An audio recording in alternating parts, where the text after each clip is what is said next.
Surgical oncologist हूँ। Basically मैं surgeon हूँ, कैंसर सर्जन हूँ।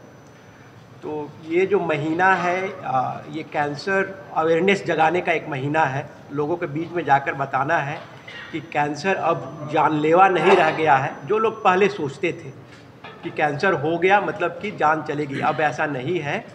कैंसर को हम क्योर कर सकते हैं, ठीक कर सकते हैं।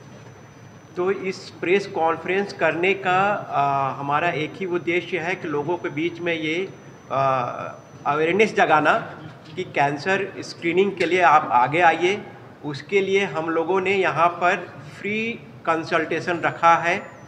ओपीडी में कोई चार्ज नहीं लगेगा। जो जांच होगी उस पर भी बहुत ही नॉमिनल चार्ज होगा। आई थिंक उसमें 90% लेस रखा गया है। जिस पेशेंट की अगर कुछ आगे की जो इंटरवेंशन होगी उस पर भी हमने कुछ कंसेशन रखा है। तो आपके माध्यम के थ्रू मैं लोगों को बताना चाहता हूँ कि आप आइए और इसका फ़ायदा उठाइए। कैंसर का ट्रीटमेंट होता है। अभी हमारे यहाँ रेडियोथेरेपी मशीन नहीं है, जो कि 14 अप्रैल से शुरू होने की संभावना है। आप नीचे जाइएगा, अभी पूरी तरह से बंकर वगैरह तैयार हो चुका है। मशीन वगैरह कुछ दिनों के बाद से इंस्टॉल शुरू हो जाएगा और अप्रैल से हम लोग रेडियोथेरेपी भी शुरू कर देंगे। मैक्सिमम कैंसर को हम ठीक कर सकते हैं। उसके लिए सिर्फ एक ही चीज़ चाहिए, क्या है कि अर्ली डायग्नोसिस होना चाहिए। कोई भी कैंसर अगर स्टेज 1 स्टेज 2 में आएगा उसको हम लोग पूरी तरह से ठीक कर सकते हैं। लेकिन प्रॉब्लम तब होती है जब पेशेंट लेट स्टेज में आते हैं, स्टेज 3 स्टेज 4 में आते हैं। उस तरह को कैंसर को ठीक करना थोड़ा सा मुश्किल हो जाता है। मैं ये नहीं बोल रहा हूँ कि हम स्टेज 4 कैंसर को ठीक नहीं कर सकते। ठीक होने की संभावना कम हो जाती है। में फ्री होगा, कोई कंसल्टेशन चार्ज नहीं लगेगा। स्क्रीनिंग करेंगे, क्लिनिकली स्क्रीनिंग करेंगे। अगर हमें लगा कि सस्पिशियस लगा कि उसको कुछ कैंसर हो सकता है तो ऑब्वियसली हम कुछ जांच लिखेंगे। तो उस जांच पे हम लोग कंसेशन दे रहे हैं। तो मैं तो ऑलमोस्ट रांची में पिछले 4 साल से हूँ और आप लोग कई बार हम लोग एक दूसरे से मिले भी हैं पहले भी। पारस में हम लोगों ने कैंसर का ट्रीटमेंट शुरू किया हुआ हमें 6 महीने हो गए हैं। और जिस पेस में हम लोगों ने यहाँ पे कैंसर का ट्रीटमेंट शुरू किया है वो पूरे झारखंड में एक यूनिक सेंटर होगा ये, जहाँ पर कैंसर के साथ में अलग बीमारी का भी इलाज होगा। जैसे कि कैंसर का ट्रीटमेंट बहुत सारे सेंटर्स में अवेलेबल है, आपको भी पता है कि कैंसर का इलाज बहुत जगह पे हो रहा है।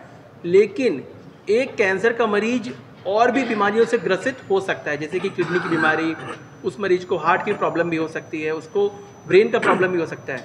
पारस HEC हॉस्पिटल एक ऐसा हॉस्पिटल बन जाएगा जिसमें कि अगर किसी कैंसर मरीज को और भी प्रॉब्लम्स होते हैं तो एक ही छत के नीचे उसका सलूशन दिया जा सकता है। इसके साथ में हमारे पास में कैंसर की chemotherapy, immunotherapy, target therapy, surgery और रेडियोथेरेपी भी नेक्स्ट 2 महीने में हम लोग शुरू कर देंगे।